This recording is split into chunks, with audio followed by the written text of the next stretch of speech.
kinamasi.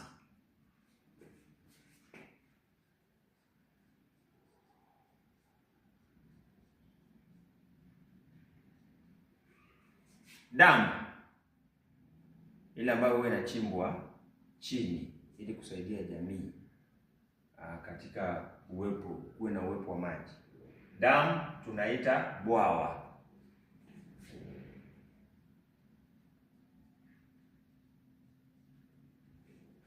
Swimming pool, dimbwi.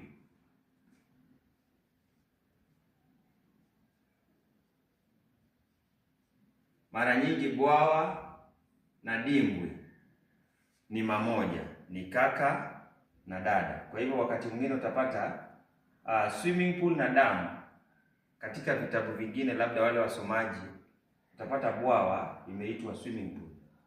Kwa hivyo ni kitu kimoja tu, ni tafsiri ndogo tu ambayo inatenganisha hizo sehemu mbili. Island, kisiwa.